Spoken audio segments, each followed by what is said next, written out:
విస్ఫోట్ 2 hours 10 minutes run టైమ్‌తో Jio సినిమాలో తెలుగులో stream అవుతుంది. ఇక చూసాక నాకైతే పర్లేదు బానే అనిపించింది guys. First half totally engaging, second half impressive in parts. కొంచెం కిడ్నాప్ డ్రామా అక్కడే అలా తిరుగుతున్నట్టు అనిపించింది సెకండ్ హాఫ్‌లో. బట్ ఓకే, ఒకసారి తప్పకుండా చూడొచ్చు. కాకపోతే అడల్ట్ కంటెంట్ ఉంది చాలా చోట్ల, సో ఫ్యామిలీతో చూడలేం.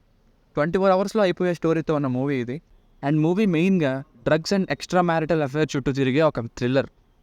అండ్ ఇంతకుముందు చాలాసార్లు చెప్పాను జియో సినిమాలోని తెలుగు డబ్బింగ్ చాలా వరస్ట్గా ఉంటుందని.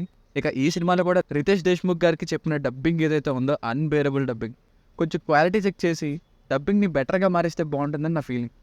బేసిక్ స్టోరీ లైన్ ఏంటంటే, ఒకప్పుడు డ్రగ్స్ వ్యాపారం చేసి మానేసిన ఫరీద్ ఖాన్ గారికి అతని స్నేహితుడు అనుకోని పరిస్థితుల వలన డ్రగ్స్ పెట్టిన జాకెట్ ఒకటి హీరోకి ఇస్తాడు ఉంచమని. ఆ జాకెట్ని ఇంటికి తీసుకెళ్ళాక ఏం జరిగింది, దీంతో ఇంకో స్టోరీకి ఎలా కనెక్ట్ అయ్యి ఉంది, అప్పుడు క్రియేట్ అయిన ప్రాబ్లం ఏంటి అన్నదే స్టోరీ.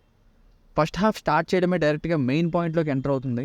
అండ్ ఒక అరగంట గడిచాక నాన్ లీనియర్ స్క్రీన్ ప్లేతో రితేష్ దేశ్ముఖ్ గారి స్టోరీని లింక్ చేస్తారు. అండ్ అతని బ్యాక్ డ్రాప్ని అండ్ మోసపోతున్న మగాడి పాత్రలో వచ్చే స్టోరీ, ఇవన్నీ ఫస్ట్ హాఫ్ని ఎంగేజింగ్గా తీసుకెళ్తాయి. ఇక అప్పుడు మళ్ళీ రొటీన్ పాయింట్గా వస్తారు, కిడ్నాప్ చేయడం, మనీ డిమాండ్ చేయడం లాంటివి.